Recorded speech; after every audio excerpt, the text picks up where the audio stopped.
yes, I am fully cross-legged. Let's not even talk about that. Okay.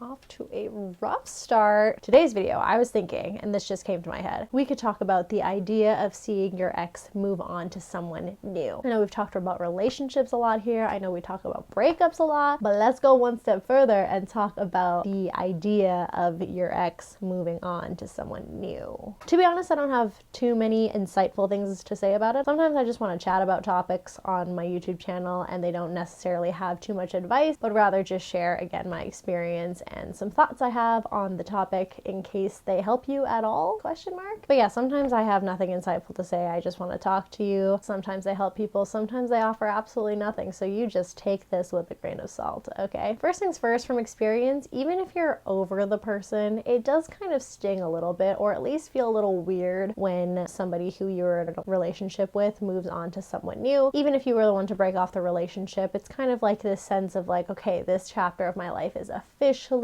over, see you later, sayonara. Sometimes that can hurt, sometimes it just feels a little like strange. First things first, a lot of things that I hear when people I know, or even me in general, going through a breakup, you hear a lot of people being like, oh my god, I can't even imagine that person with somebody else, it's gonna break my heart. It's like preparing yourself for a secondary wave of sadness, of grief, because it's almost like the breakup hurts so much, but you know that it'll hurt even more when you realize that person has moved on officially and has feelings for someone else and is treating somebody else the way that they used to treat you. I think people forget that it's equally as likely for them to move on and find someone new as it is for that other person. And yes, it is upsetting to think about that other person being with someone else if you still have leftover feelings.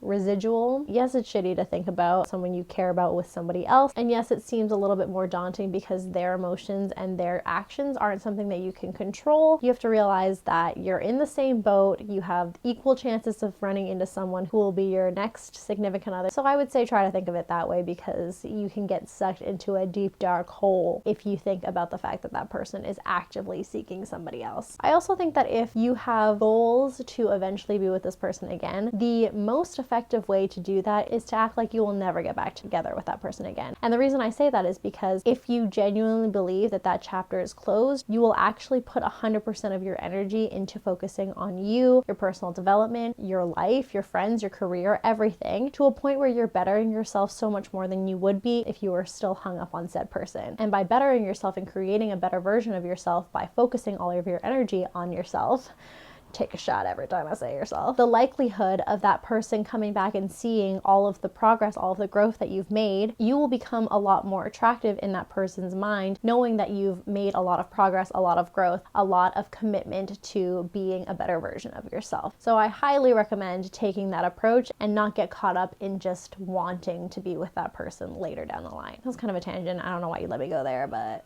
here we are, pivoting a little back to our original topic. But please, for the love of God, do not continuously check up on them on social media. This is a really hard one because I know that I have personally been a victim of staying up late at night, creeping them, getting drunk, creeping them, wondering, oh, I wonder what this person's doing, creeping them. And you know what? It just never works out in your favor. There's no point in knowing. It doesn't benefit you in any way. So I highly recommend to speak to your inner voice and tell them that they have no business trying to convince you to creep that person on social media. That means turn off your location if you have it on.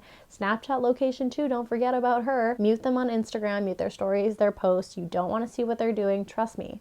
You don't. Really drive home the fact that you should not be searching them up, okay? I'm really into TikTok these days, and I keep seeing this ad that's like, you can see who's looking at your profile. So just imagine that that person has that app and let that be your voice of reason to not go stalking them. But although it's really hard to think this way, especially when you're grieving, especially when you're sad and heartbroken, is that at the end of the day, if you care about this person and you want to be with this person, that means that you probably deep down also want the best for this person and you want them to be happy. I know it's hard to imagine somebody that you care about as someone that's happy with somebody else who isn't you, But at the end of the day, if they're happy and they're thriving, then find it in yourself to be happy for them, and that if it were you in their shoes, you would want them to be happy for you too. And if you find yourself hung up on somebody and then you realize that they're actually seeing somebody else, it's super painful at first, but in the long run, it's actually that final piece of closure that you need to officially let someone go and move on. In my experience, it doesn't always feel that way, but in my opinion, until that person moves on or you move on, there's always this bit of uncertainty. There's a tiny crack in the door still open, and either party finding somebody else is a way to finally close that door officially. So